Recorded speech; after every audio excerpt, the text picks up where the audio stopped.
Isang mapagpalang umaga sa atin mga brother. It's Sunday morning mga brother.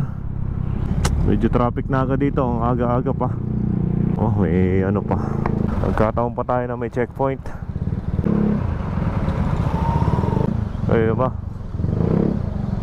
Late na. Sir. Thank you.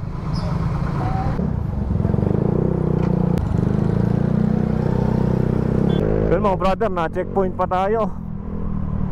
Kung kailan tayo nagmamadali ay doon tayo natatamaan ng checkpoint. Pero pagka hindi naman tayo nagmamadali na hindi naman tayo pinapara, dito nga lang medyo nagta-traffic na.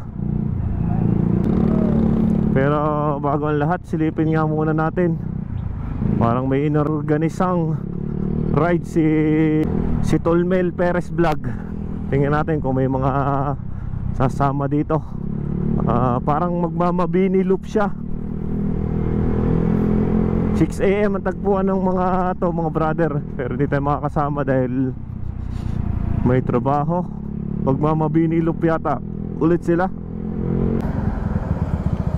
Tingnan lang natin kung may mga kasama siya sa pagra-ride.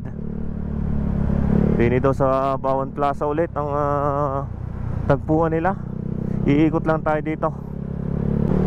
Oy, baka nag-ride out na si Tolmel.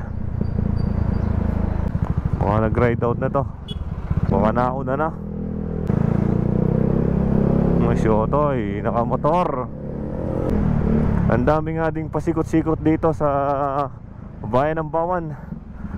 Pero mas madami yung sa Batangas City.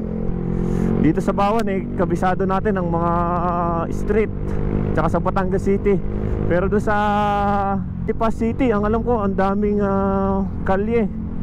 Grabe.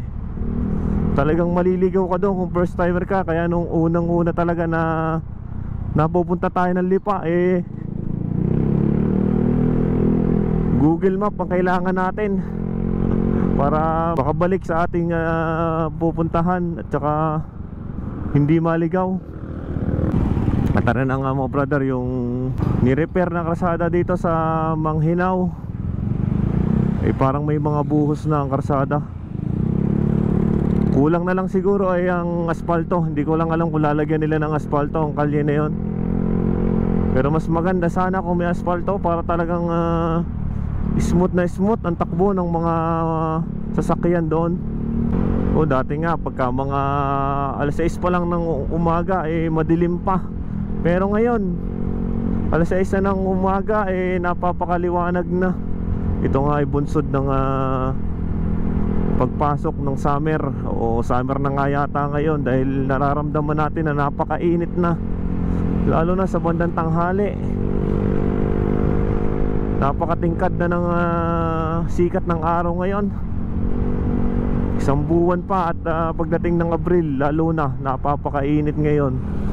Kaya talagang pagka mga gantong summertime uminom tayo palagi ng madaming tubig. Kahit na hindi tayo nauuhaw uminom tayo ng uminom. At hindi naman masama sa ating katawan ang tubig na yan. Talagang dagdag refreshment sa ating mga katawan.